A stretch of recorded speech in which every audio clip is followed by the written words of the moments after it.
host Shiva Gandotra. Hope you all are keeping well. So today we are going to start with the winnings part of the chapter on profit organization for grade 12. And today let's discuss over the topic calculation of consumable items, that is short question type 2 in this chapter. So how we can differentiate over this topic? ये topic थोड़ा सा different किस तरीके से चला जाता है. देखिए, इनकम एंड एक्सपेंडिचर अकाउंट जब कभी भी हम बनाते हैं, वी ऑल नो दैट कि जितने भी एक्सपेंडिचर्स हैं, जितने भी एक्सपेंसेस हैं, वो सभी एक्सपेंडिचर साइड पे शो कर दिए जाते हैं. That becomes really easy when we are having direct expenses in front of us. Like we are having 2 salaries, we are having 2 wages, we are having 2 stationery. तो वो काम बहुत easy रह जाता है. एक्सपेंडिचर साइड पे आप एक डायरेक्ट अमाउंट जो है वो लिख सकते हो. But what if when the information is having its additional information, like the expense nature is stationery, and along with that stationery expense, what you are having additional information कि भाई stationery से related stock भी है, creditors भी है, advance भी है.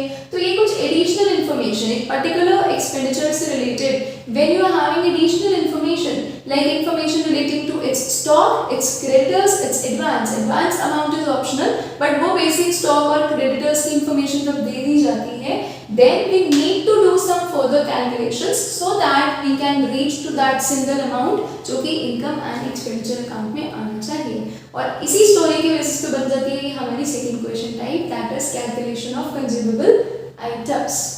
Now calculation of consumable items के sums को करने के लिए we are having a kind of formula also, but I won't suggest कि आप उस format को, उस formula को follow करो. You can also solve this very sum by having a simple ledger account over the creditors account. तो हम creditors का simple ये एक ledger account, एक particular account को बनाकर, and ये कुछ formula जो हमने last year अपने financial statements में किया था, उसी की कुछ form को add कर हम इस sum को बहुत directly solve कर सकते हैं.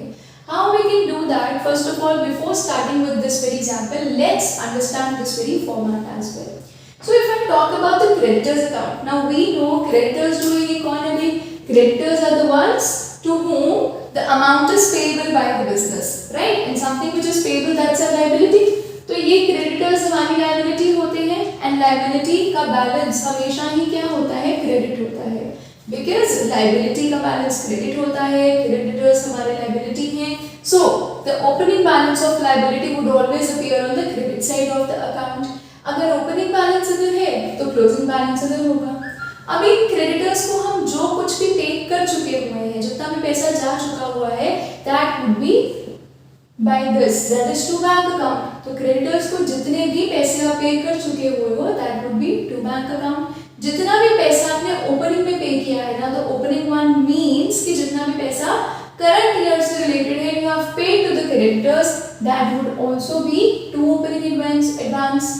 But whatever amount which relates to next year, वो तो एडजस्ट करना पड़ेगा ना, अभी के लिए तो उसे ऐड नहीं कर सकते हैं, तो वो इसके ऑपोजिट साइड पर शो हो जाएगा, that is by closing advance, right. ये सारी की सारी इंफॉर्मेशन को रिकॉर्ड करने के बाद whatever is the remaining balance, whatever is the balancing figure, that would relate to by credit purchases. क्यों credit purchases? Because ultimately we are making the account of creditors ना, तो purchases निकलेंगी कि कितना हमने इनसे purchase किया है, but कौन सी वाली credit purchases निकलेंगी, and that only we need that. Why do we need that? Because amount of consumable items किस तरीके से calculate हो सकता है? Whatever is your opening stock plus net purchases. Now this net purchases includes cash purchase plus credit purchase minus returns. That is purchase returns. Net है ना? तो purchase returns अगर होंगे तो वो हम subtract कर देंगे. Minus closing stock minus sales, और sales की हमेशा book value को ही subtract किया जाएगा. राइट. तो ये कुछ एक सिंपल फॉर्मेट अगर हम इसे ध्यान में रख सकते हैं, we can solve all kinds of sums by this very format only. हमें किसी भी चीज को एडिशनल मैनर में फिर समझने की जरूरत नहीं होगी, इसी एक पर्टिकुलर फॉर्मेट से आप ये शॉर्ट सम्स को कर पाओगे, चाहे वो किसी भी फॉर्म में आपको पूछ लिया जाए. Right. Now let's start with one example. Calculate the amount of stationery to be posted in the income and expenditure account for the year ended 31st March 2021.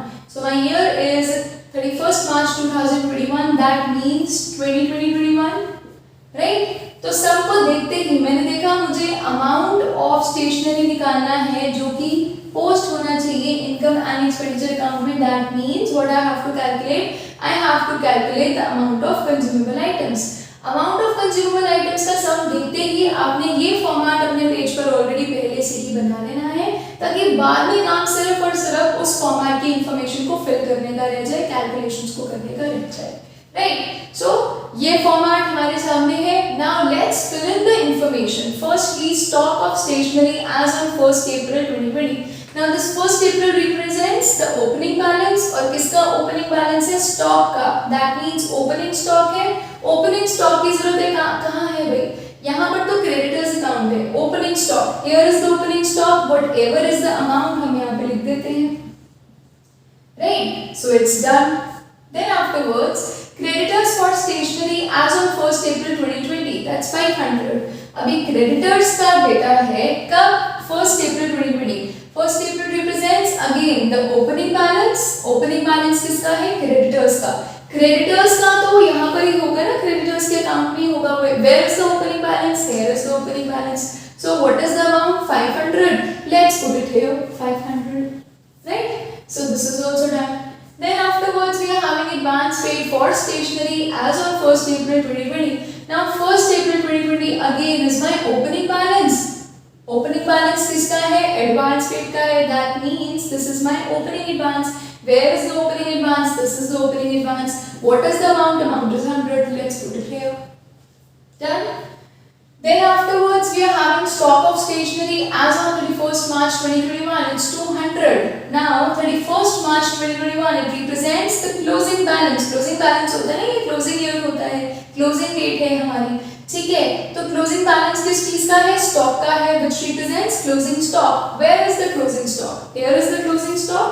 so minus की जगह पर minus, and whatever is the information, let's put it here। then afterwards we are having advance paid for stationery as on 31st March 2021। so this is again representing my closing balance, and closing balance for what? closing balance for advance paid। that means it is representing what? closing balance। closing balance में कितना है advance paid का? 100। so by closing balance there would be 100। it's also done। then amount paid for stationery during the year 2021। अभी पूरे 2021 में हमने कितने पैसे दिए हैं? किसे? obviously creditors। stationery के कितने पैसे आप ऑलरेडी दे चुके हो? this amount paid represents कितना पैसा जा चुका है। so where is that information कि कितना पैसा जा चुका है? पैसा गया कहाँ है? ये टू बैंक रिप्रेजेंट करता है कि कितना पैसा आपका क्रेडिटर्स को पे कर चुके हो फॉर द स्टेशनरी। तो कितना पे कर चुके हो? 3000। let's put it here। the last information is creditors for stationery as on 31st March 2021, 300। so this is again my closing balance। closing balance for what? creditors। that means closing creditors, closing balance of creditors is represented by 2 balance CD। so 2 balance CD कितना हो गया भाई? that's 300। so this is also done। now every information, सारी की सारी information को हम वहां पर locate कर चुके हुए हैं। let's calculate the balancing figures। अभी सबसे पहले इसकी balancing figure देखें तो यहाँ पर total ज़्यादा है। so 3000 plus 100 plus 300, the total will become 3400। 3400 minus 500, 100, that means 3400 minus 600, what it will give?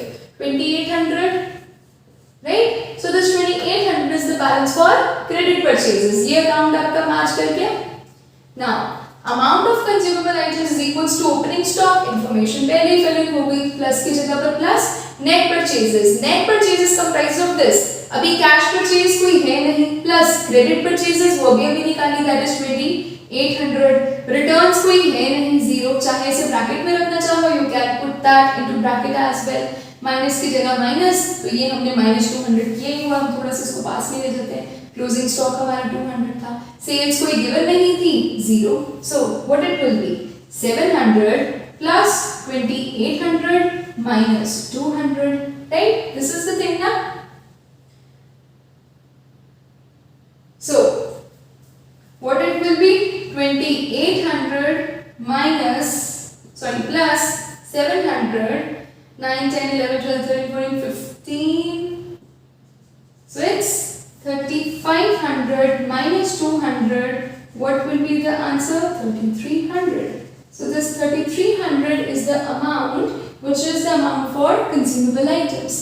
What we have to do, ये अमाउंट कहाँ पर शो करने के लिए निकाला था, इनकम एंड एक्सपेंडिचर अकाउंट में ना फाइनल अकाउंट्स के ट्रीटमेंट्स भी देख लेते हैं, वैसे हमें शॉर्ट सम सिर्फ यही तक आते हैं। But in case you are asked about the final treatments, income and expenditure account की अगर मैं बात करूं तो यहाँ पर अमाउंट ऑफ कंज्यूमेबल आइटम्स कितना आ गया मेरे पास 3300, तो ये एक्सपेंडिचर ही था ना। टू स्टेशनरी, पहले तो सीधा सीधा अमाउंट दिया होता था, इतना घुमा फिरा के दिया, हम एक अमाउंट पे पहुंच गए हैं एंड दैट इज 3300, राइट। बाकी यहाँ से ये इंफॉर्मेशन अपनी जगह पर पहुंच चुकी हुई है। ये ओपनिंग क्लोजिंग बैलेंस शीट का क्या काम है भाई, जितने भी ओपनिंग बैलेंसेस हैं वो ओपनिंग बैलेंस शीट में चले जाएंगे, जितने भी क्लोजिंग बैलेंसेस हैं वो क्लोजिंग बैलेंस शीट में चले जाएंगे। सो ओपनिंग बैलेंस साथ साथ में इंफॉर्मेशन को भेजते जाते हैं। Stock first table, opening information of stock, that means stock opening था तो ओपनिंग बैलेंस शीट में आ जाएगा, what is the information 700। Then creditors, कौन सा बैलेंस है, ओपनिंग, ओपनिंग क्रेडिटर्स है, क्रेडिटर्स लायबिलिटी होती है, ओपनिंग बैलेंस शीट में आ जाएगा creditors with what amount 500. Then afterwards we are having advance paid, that is also opening balance. So advance paid, prepaid expense, that's your asset. So prepaid expense, what is the amount 100. Then afterwards we are having stock closing balance, तो closing balance sheet में जाएगा with what amount 200. Then afterwards we are having advance paid, that is also the closing balance. So prepaid expense हो गया ना ये, prepaid expense with what amount 100. Then afterwards amount paid, ये तो paid वाला था अपनी जगह पर चला गया। Then creditors 31st March, that is the closing balance, closing balance of creditors, creditors liability होती है, closing balance है तो closing balance sheet में आ जाएगा। So this is the treatment in the financial statements of NPO, ये सारी की सारी information का। I hope you are very much clear with the first example. Now let's understand the very next example, and in the next example for the calculation of consumable items the same kind of information is appearing in some different manner, तो कुछ अलग से format में हमें show करी जा रही है and that is why I suggested that information आपको किसी भी तरीके से आ जाए, if you will understand this very major format, तो कोई भी इंफॉर्मेशन आपके सामने आ जाए you can calculate the amount of consumable items बहुत ही खुशी के साथ, बहुत ही इजीली, राइट। तो अब जो इंफॉर्मेशन है पहले हमें लाइन स्ट्रक्चर में आ रही थी, बिल्कुल स्ट्रेट फॉर्मेट में आ रही थी, now it is appearing in the form of detailed manner. Receipt and payment account है, रिसीट एंड पेमेंट अकाउंट में सारी इंफॉर्मेशन है और कुछ एडिशनल इंफॉर्मेशन जो है वो हमारे पास यहाँ पर अपेयर हो रही है। Now what we can do with this, हमें जैसे ही हमने सबको देखा, हमें क्या निकालने को बोला है, amount of stationery which is to be sports materials. So here the correction is to be made, amount of sports material consumed, ठीक है। तो ये अमाउंट हमें निकालना है एंड जैसे ही आपने देखा कि भाई मुझे तो अमाउंट ऑफ आइटम्स कंज्यूम्ड का सम आ चुके हैं, आपने बहुत ही खुशी से सबसे पहला काम ये करने की फॉर्मेट बना लिया, राइट। बिकॉज फॉर्मेट बनाने के बाद the only work which is remaining is कि इंफॉर्मेशन को पढ़कर ध्यान से हमें सही पोस्टिंग करनी है, नथिंग एल्स, राइट। तो फॉर्मेट हमारे सामने है, अब हमने एक एक करके लाइन वाइज सारी इंफॉर्मेशन को पढ़ना है और उनको पोस्ट करते जाना है, एज सिंपल एज दैट। सबसे पहले यहाँ से शुरू करते हैं। सबसे पहले तो we are having receipt and payment account, ठीक है। रिसीट एंड पेमेंट अकाउंट हमारे पास दे रहा है, तो रिसीट एंड पेमेंट अकाउंट में सबसे पहले हमें क्या गिवन है, to sale of sports material. Sports material की सेल हुई है, बुक वैल्यू गिवन है 20,000 और कितने की सेल हुई है 26,000 की। क्या सेल का कुछ काम है मेरे फॉर्मेट में, तो मैंने देखा क्रेडिटर्स अकाउंट में तो नहीं है, नीचे है यस सेल्स है, और नीचे हमने याद रखना है कि सेल्स कौन सी, बुक वैल्यू वाली। सो what is the book value, क्योंकि सेल किससे रिलेटेड है, स्पोर्ट्स मटेरियल से रिलेटेड है, हमें भी अमाउंट कंज्यूम किसका निकालना है, स्पोर्ट्स मटेरियल का निकालना है, एंड दैट इज व्हाई यहाँ पर जो सेल्स वहाँ हमें चाहिए बुक वैल्यू, वो यहाँ की 20,000 वैल्यू हम आगे फॉरवर्ड कर देंगे, माइनस की जगह माइनस एंड सेल्स की बुक वैल्यू 20,000 यहाँ पर हमने रिकॉर्ड कर दी। So this is done easy.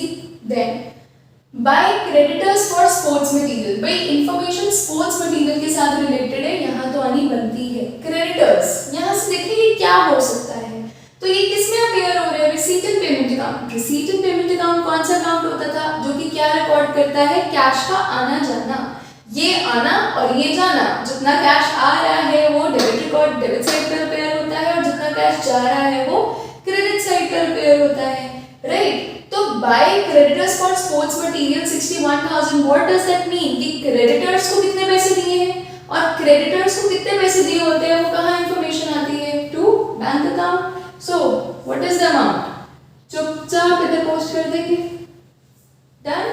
सो यहाँ पर ये इंफॉर्मेशन भी हो गई। Then by cash purchases of sports materials, अब यहाँ पर भी इंफॉर्मेशन स्पोर्ट्स मटेरियल से रिलेटेड है और क्या है, कैश परचेज। क्या कहीं कैश परचेज का काम है, तो यहाँ तो क्रेडिट परचेजेस था, कैश परचेज नेट परचेजेस के ऊपर मैंने आपको लिखवाया था, net purchases covers both cash and credit. तो कैश परचेज कितनी है भाई, 10,000। So let's write it here, plus की जगह पर प्लस 10,000 कैश परचेज के नीचे आपने लिख दिया एंड इट्स डन। तो ये वाली इंफॉर्मेशन तो हो गई, इजी थी।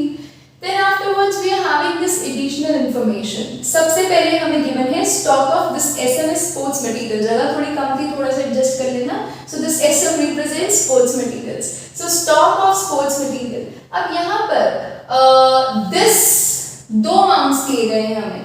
So this is the opening date and this is the closing date, right?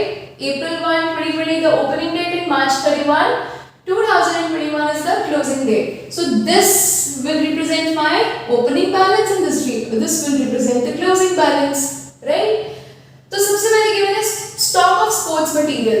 Opening balance कितना है, stock है ना, stock of sports material मतलब stock की बात हो रही है, opening है तो opening stock कितना है, 20,000. Opening stock, opening balance of creditors नहीं, यहाँ पर opening balance of creditors आता है, ठीक है। ओपनिंग स्टॉक की बात हो रही है, ये है opening stock. So what is the balance for opening stock, 20,000। Then March 31st it's representing what, closing stock. Closing stock इधर है भाई, यहाँ पर है, माइनस की जगह पर minus and here comes the closing stock, right. So this is also done. Then we are having creditors of sports material. So sports material की क्रेडिटर्स, ओपनिंग बैलेंस मतलब ओपनिंग क्रेडिटर्स कितने हैं, 7,000। ये ओपनिंग बैलेंस होता है creditors का, let's put it here. Then afterwards closing balance creditors का, creditors का अमाउंट 15,000 क्या है, closing balance. So closing creditors कितने हैं, 15,000। This is the closing balance sheet, let's put it here. So this is also done. So सारी की सारी information जो है वो इजीली रिकॉर्ड हो चुकी हुई है। Now let's find out the balancing figure. हमने देखा यहाँ पर ये दोनों बेचारे तो खाली रह गए, अमाउंट्स कुछ भी नहीं फिल हुआ इसमें। तो अगर आपको एडवांस की इंफॉर्मेशन नहीं गिवन होती है, लेट्स अज्यूम कि ये दोनों चीजें जो है वो नल है, जीरो है, राइट। अब तो बैलेंसिंग कर सकते हैं ना आराम से। So let's do the balancing. तो ये यहाँ पर हमारे पास कितना हो जाएगा, 61 and 15, 6. So this will become 76,000, right?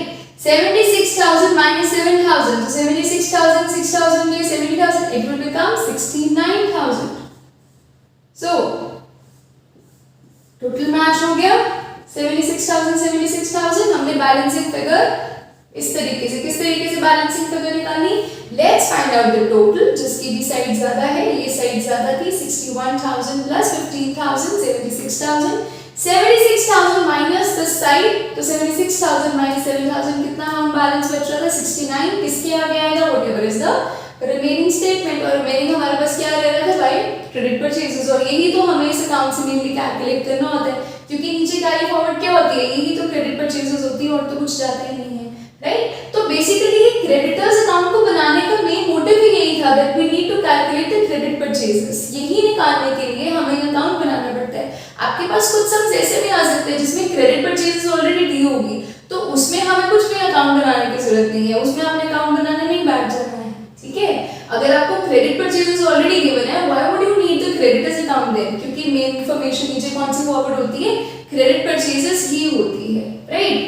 तो अब amount of principal items is equals to opening stock लिख दिया, plus net purchases. Net purchases का बस कैश, कैश वाली परचेज लिख दी थी, प्लस क्रेडिट। क्रेडिट परचेजेस कितनी आई, 69,000 माइनस रिटर्न्स 0। ये वाली इंफॉर्मेशन को हम ब्रैकेट में लिख सकते हैं। Now let's find out the balancing figure. So 20,000 plus what this will become?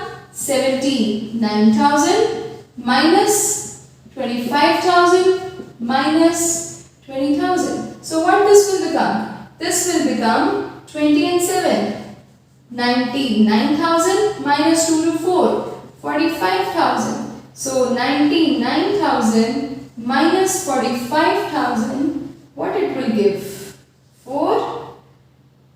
It will give you rupees 54,000. So this is the amount of consumable items. An amount of consumable. वैसे अगर short सम अगर आपका यहाँ तक है, आपका answer आ चुका हुआ है.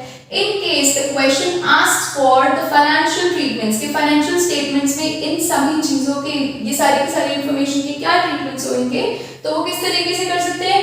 Amount of consumable items का जो भी आपके पास डायरेक्ट आंसर आता है वो कहाँ पर कैरी फॉरवर्ड होता है? Directly income and expenditure account में. So 2 sports materials consumed. कितना आंसर आया हमारे पास? 54,000. Let's put it here. तो ये तो हो गया काम. Now ये सारी की सारी information में से whatever are the opening balances, let's put it in the opening balance sheet, and whatever are the closing balances वो यहाँ पर चले जाएंगे. So opening closing की information यहाँ नहीं थी, यहाँ ही थी ना. So stock का opening closing, तो opening अब यहाँ पर सबसे पहले opening balance sheet को पूरा कर लेते हैं. तो this is the opening line ना. तो सबसे पहले स्टॉक गिवन है, ओपनिंग बैलेंस है 20,000. स्टॉक एसेट होता है, let's put it here. Then creditors, opening balance 7,000. Creditors 7,000. Then March 31st is my closing balance. Stock का क्लोजिंग बैलेंस कहाँ जाएगा? क्लोजिंग बैलेंस शीट में. So stock 25,000. Let's put it here. Stock 25,000. Then afterwards, creditors का closing balance 15,000. तो creditors 15,000. यहाँ तक हमें लगेगा सारा का सारा सम कंप्लीट हो चुका हुआ है. ये इन्फॉर्मेशन चली गई. एक बार लास्ट टाइम इस इन्फॉर्मेशन को क्रॉस चेक कर लेंगे. ठीक है, देखो यहाँ से इस अमाउंट का ट्रीटमेंट हो चुका हुआ है वन टाइम. जो इन्फॉर्मेशन हमारे अकाउंट्स के अंदर होती है उसके वन टाइम ट्रीटमेंट्स होते हैं. ये अमाउंट का भी ट्रीटमेंट जो हो चुका हुआ है, कैश परचेज हम वहां पर लेकर जा चुके हुए हैं. यहाँ पर ये 20,000 का ट्रीटमेंट हो गया है, लेकिन 26 का तो नहीं ना हुआ. तो 26 का ट्रीटमेंट करने की जरूरत भी नहीं है. बट किसका ट्रीटमेंट करने की जरूरत है? देखो 20,000 की स्पोर्ट्स मटेरियल को आपने कितने का सेल किया है? 26,000 का. And we have discussed this point that on the sale of fixed assets और on the sale of assets, जब कभी भी आपको उस एसेट की सेल पर प्रॉफिट या लॉस होगा, दैट प्रॉफिट या loss would appear in the income and expenditure account. अब बताओ भाई, 20 की चीज तुमने 26 में बेच दी है तो फायदा ही हो रहा है ना. सो फायदा will also appear in the income and expenditure account, and that would be by profit on sale of sports materials. कितना हो गया भाई?